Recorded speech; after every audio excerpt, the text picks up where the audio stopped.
Tervist! Mina olen Marko ja tutvustan teile täna tunnete suhtelisuse tabelit.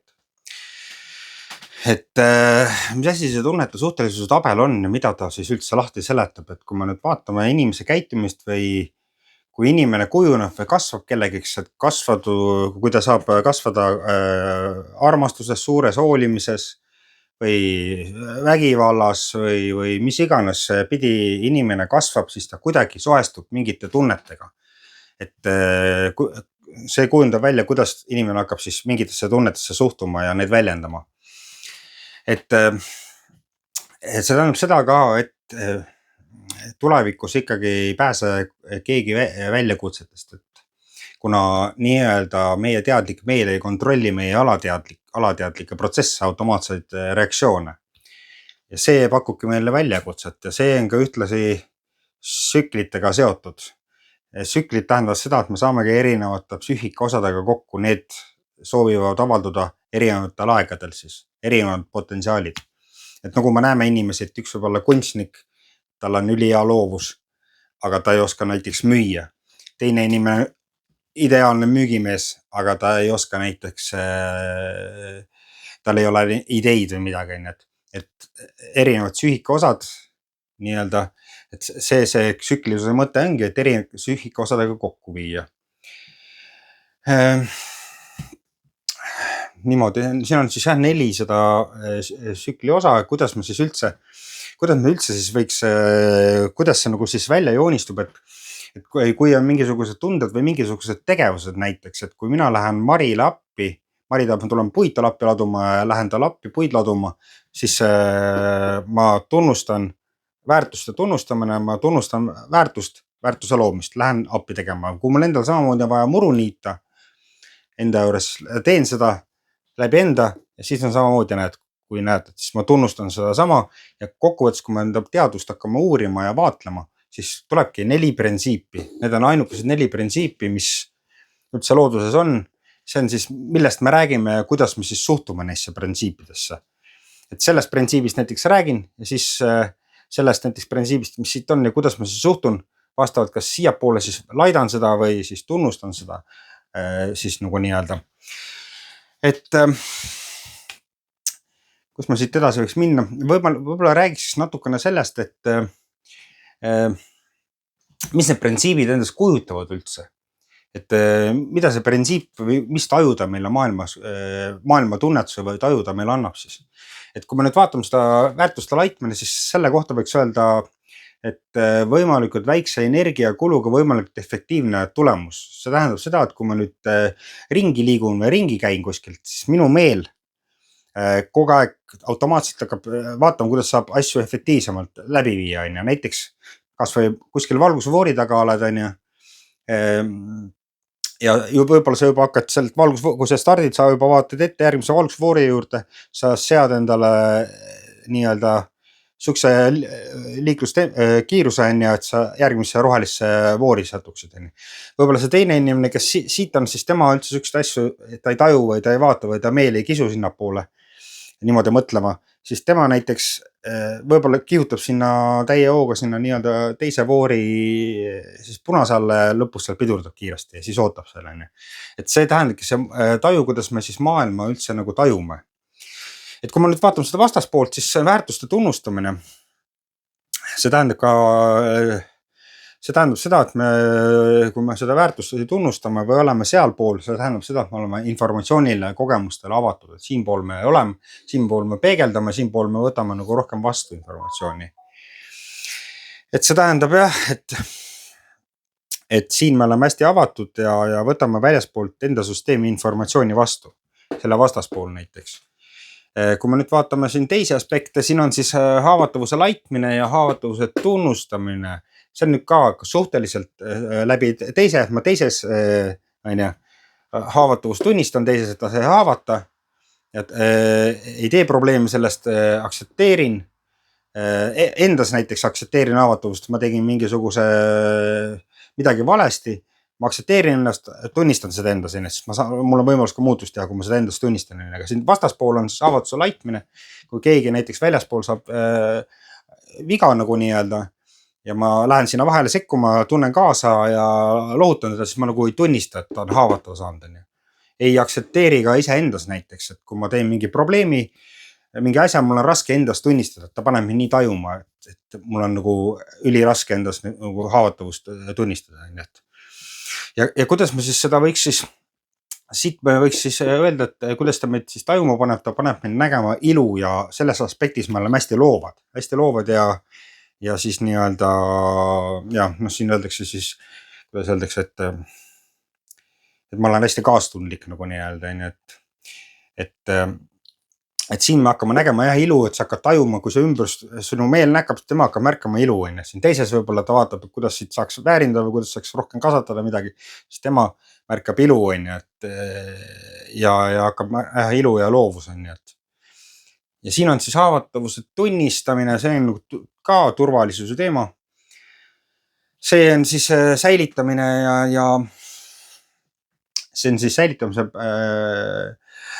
printsiip ja siis hävitamine. Et see tähendab, see on tegelikult tsükli viimane osa nii-öelda, et see siis tegeleb vana süsteemi laiali löömisega ja siis teeb ruumi uuele siis nii-öelda korrale süsteemis. Et meie sühika või meie siis nagu nii identiteet ju kogu aeg uueneb. Et see on üks osa sellest, onju. Et kui ma nüüd näiteks tooks veel näite, kuidas nad siis näiteks, kuidas meie maailma taju tunnetavad, et kui me nüüd lähme metsa näiteks nende 4 printsiibiga, et kuidas nad siis võivad siis näiteks, kui mingi puu on maha kukkunud, et siis ütleme need 4 inimest siis nagu näeks, tema hakkaks kohe ütlema, see puu ei saa siia jätta, miks ta mädaneb ära, miks ta raisku läheb. Ta tuleks näiteks, saame ära, paneme kas küttepuudeks, onju. Et kuidas siis tema taju on, et tema on meel hakkab nagu nii-öelda, tema samune see alateadvus hakkab automaatselt, et ta ei tule nii, ma mõtlen välja, tema siis tekib see inerts, mida saaks sellega teha, onju. Siis vastupidi on väärtuste tunnustamine. Tema võib-olla sa oled situatsioonis, kui ta käitub, aga siin ta ilmselt seda tunnustaks. Ja võib-olla siin üldse sa võid ka niimoodi seda tajuda näiteks, et sa saad aru, et loodus ongi sellise rütmiga, et läheb ja tuleb noor ja uus peale, onju. Või sa tunnistad seda nagu nii-öelda, et see oleneb täitsa nagu, see oleneb situatsioonis, aga sellises situatsioonis ma arvan, et ta käituks niimoodi. Haavatavuse tunnistamine, tema siis on turvalisuse teema, aga tema võiks olla aktivist, et miks need puud niimoodi kukkunud on või põhjust hakata otsima, miks see puu kukkunud on, mis see põhjus on, et niimoodi mõelda. No ja siin on siis näiteks, kui sa oled selles loovuses, onju, siis loovuse poole pealt, noh siis võib-olla ta võtaks fotoaparaadi välja, vaatab, kui ilus protsess, kui ilus see on, tema tajub selles ilu, onju, et kui erinevalt, kui ma nüüd väga lihtsalt proovin lahti seletada 4 aspekti, kuidas me siis tajume ja need 4 aspekti ei saa korraga meis aktiivsed olla, pigem on kas 2 oleme ühel poole või siis rohkem teisel poole. Et nendega nüüd nii jah, need ei saa korraga olla, sellepärast need on kui need üksteise vastandid esiteks on, siis 2 vastandit saa samal ajal koos olla, sellepärast ongi, et kui me siia läheme, saame teatud taju, teatud viisi, kuidas me siis toimime. Ja ma võib-olla kuulaksime korra ühte linti, kuidas reaalselt on, kui ma võtan siit näiteks ühe punni, kuidas see liikumine käib, vaatame korra. On siin üks video valmis pandud. Kas saame selle käima? Nii, kuulame korra. Oli üks põhilisi asju, miks ma lõpetasin ära. Nüüd, kui ma viimased paar nädalat olen joonud, mul ei ole pea valutanud eriti, aga võib-olla ma ei ole veel lihtsalt nii palju joonud. Siin ta ütles, et ta mingit tegevust ei tee. Ta nüüd enam pea ei valuta. Et see nüüd on sellises kontekstis, et kui ta seda ei tee, kui ta seda ei tee, siis tal pea ei valuta. See tähendab siis seda, et kui ta seda ei tee, väärtuste laitmine, kui ta seda ei tee, siis tal pea ei valuta, et läheb pigem siia poole. Ma ei tea, mitu korda läheb nagu maha jätma kohvi joomist, et ta lõpuks jääks meelde, et ei ole vaja uuesti alustada. Siin ta ütles, et ka mitu korda ma pean kohvi joomist maha jätma. Et siis ta räägib seda tegevuse plaanis, et ta jätab seda maha, aga see on nagu nii-öelda jälle nagu laidab seda, et sellepärast ta nagu maha teeb. Et siis see sühikas nagu nii-öelda see liikumine toimuks jälle siiapoole? Ma ei tea jah, ma arvan, et ma pole enda jaoks olnud selgeks teinud, et kas see on nagu ikkagi pigem halb või on mõnes mõttes hea, sest mul tihti pärast kohvi joomist on kuidagi, mul ei ole nii, et annab mul energiat juurde, aga ta kuidagi on niisugune tunne, et on rohkem motivatsiooni nagu kõike teha. Või no, ma ei tea, ei ole nagu niisugust. Siin ta oli algul neutraalne ja siis ütles, et pigem on see kohvi joomine annab talle, et on sammuses, ütleme siis tolbas. Nüüd ma sammu paneks siia tagasi, et ta kiitis seda, et see on tegelikult hea. Tavaliselt pärast kohvi joomist mul ei ole niisugust tunnet, et viitsi midagi teha. Tavaliselt on ikka niisugune, et mul on niisugune tunnet, tegelikult kõik. Tavaliselt tal ei ole, siis nii-öelda kiidab seda jälle siin sammuses sellest printsiibist. Praegu käis jälle, üks tuleb siia ja niimoodi see sühikas meil liikumine käib, me kogu aeg räägime mingist aspektist ja siis ütleme, kuidas me sellest suhtume. Ütleme siis 4 aspekti tegelikult on ju. Ja kuidas me siis suhtume, siis sühikas tekib vastavalt sellele pinge, mida rohkem ühel poole lähme, seda suurem pinge enne, seda teine pool hakkab meid siis nagu nii-öelda mõjutama. Okei, asta praegu olla, praegu ma sellest pikemalt rääkima ei hakka. Aga siis on niimoodi, et teeme niimoodi, et keda veel siis huvitab see asi. Ma jätan siia alla, jätan lingi, et saad lingi pealt YouTube'ist edasi vaadata. Kui tundus huvitav, siis mine lingi peale ja mine YouTube'i. Neile siis head aega praegu. Aga nüüd, kes YouTube'is on liitunud ja vaatavad seda edasi, siis ma räägiks veel natukene räägiksin seal, kuidas me siis kultuuris või kuskil õpetustes võiks neid siis näha. No väärtuste laitmine, seda me kohtame väga palju igal pool. Ükstapuha, mida sa korda saadad, näiteks kui see tegeleb lahenduste leidmisega. Et see on üks põhisükkel üldse edasiviiv jõud on ju.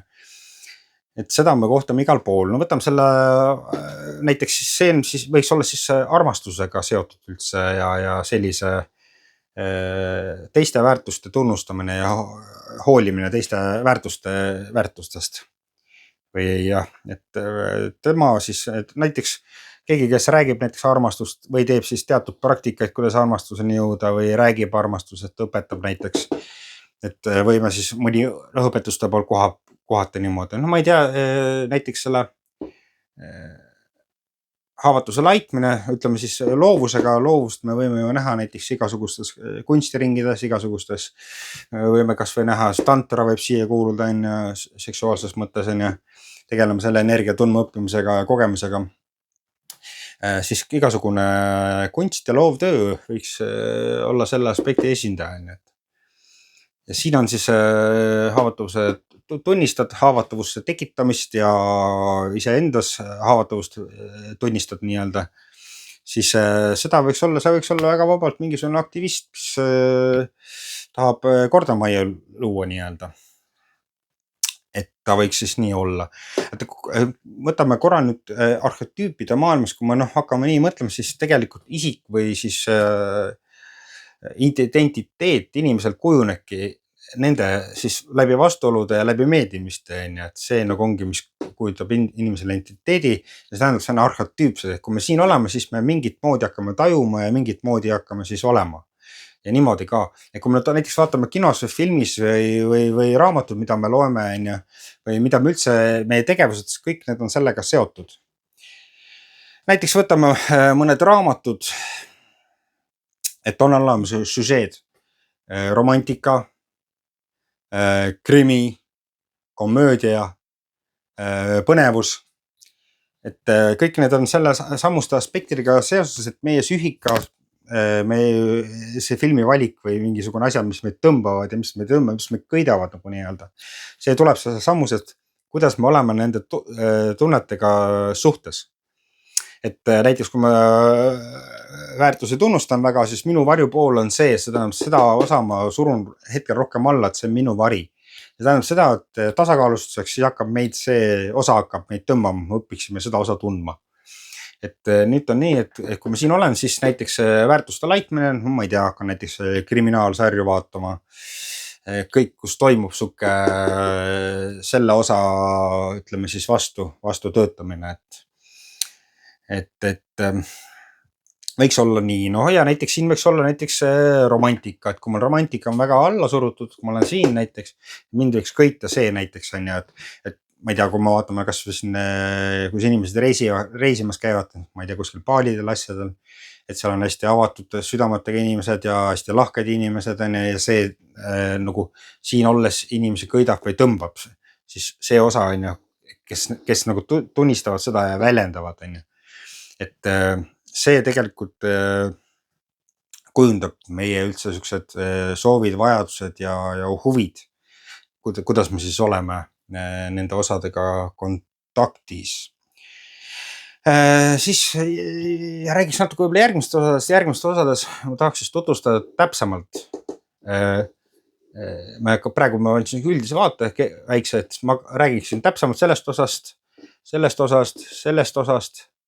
osast ja nende üksteise mõjutamisest, kuidas nad siis üksteist mõjutavad